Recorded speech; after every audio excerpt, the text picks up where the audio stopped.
Assalamualaikum sahabat semua, apa kabar? Alhamdulillah, pekan ini kita ketemu lagi ya dalam pelajaran pendidikan agama Islam dan budi pekerti. Hari ini kita akan masuk pada bab 3, yaitu tentang Asmaul Husna.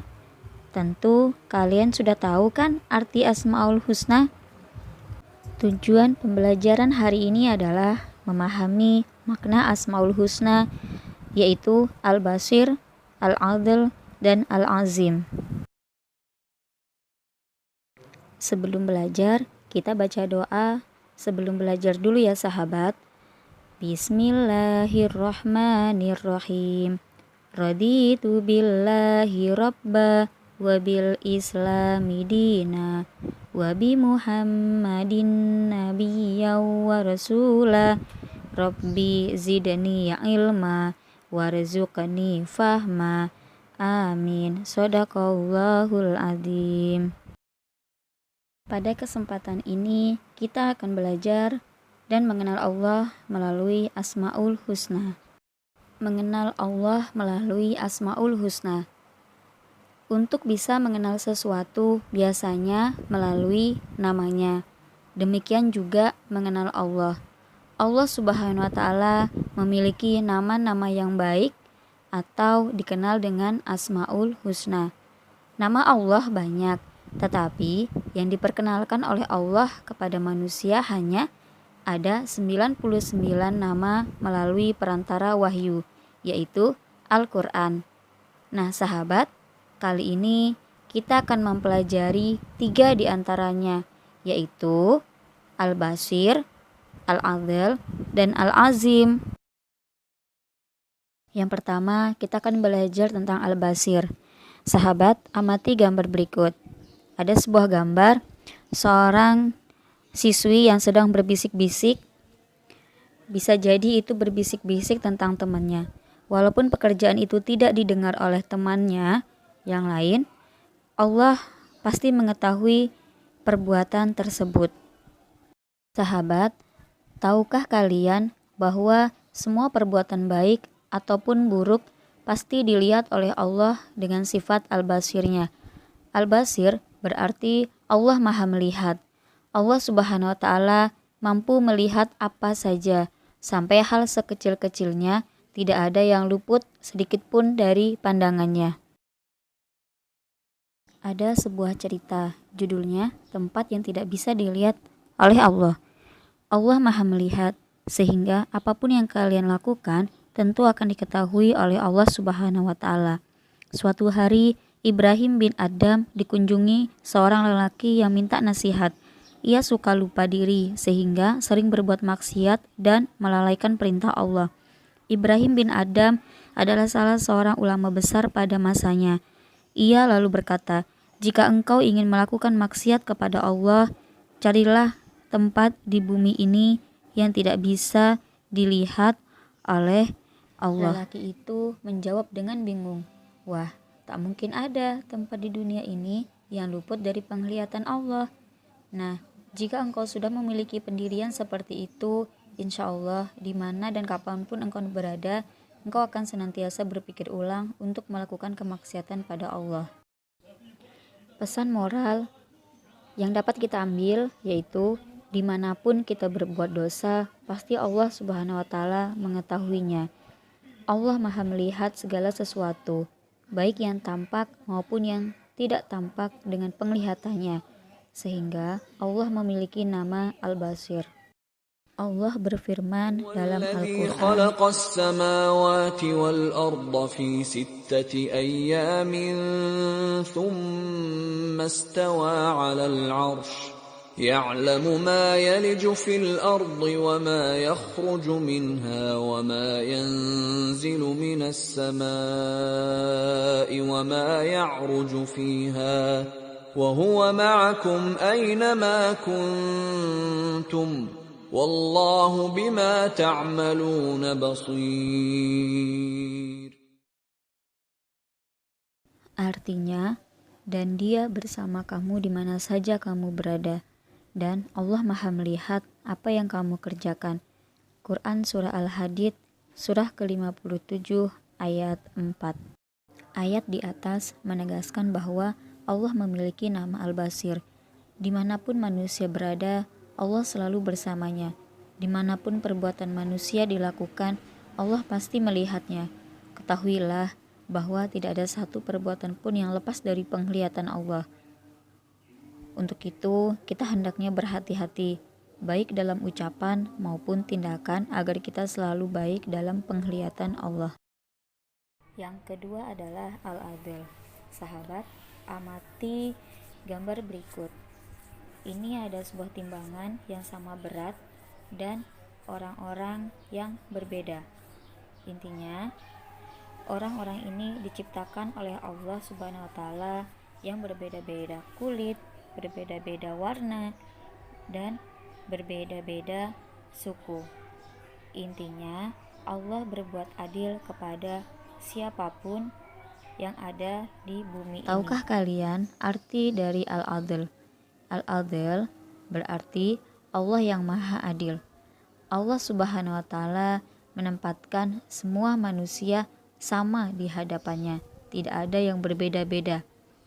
Tidak ada yang ditinggikan hanya karena keturunan, kekayaan, atau jabatannya. Allah Subhanahu wa taala memuliakan seseorang hanya karena ketakwaannya. Takwa artinya mengerjakan yang diperintahkan Allah dan menjauhi yang dilarangnya. Dalam sebuah cerita, sedekah telur busuk. Suatu hari, datang seorang pengemis ke rumah Ja'far bin Khattab. Namun, ia tidak memiliki makanan atau uang untuk diberikan padanya. Untung, istrinya masih menyimpan 4 butir telur di dapur. Maka, istrinya pun lalu memberikan keempat butir telur itu pada si pengemis. Tak berserang lama, datanglah sahabat Ja'far memberikan sekeranjang telur pada Ja'far. Dengan penuh kegembiraan, istri Ja'far menerima telur itu. Namun, saat diperiksa, dari ke-40 telur itu, ternyata ada 10 butir telur yang busuk. Allah Subhanahu wa taala memang Maha Adil. Ternyata sebelumnya juga istrinya lupa kalau dari ke-4 telur tadi, 1 butir telur telah busuk.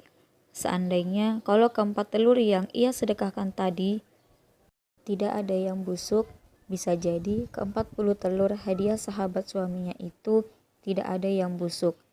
Pesan moral yang didapat yaitu, jika kita ikhlas bersedekah, Allah akan mengganti sedekahmu dengan imbalan lebih besar. Allah berlaku adil dalam menghukumi setiap masalah. Setiap balasan, pahala yang diberikan, Allah sesuai dengan apa yang telah diperbuat hambanya di dunia.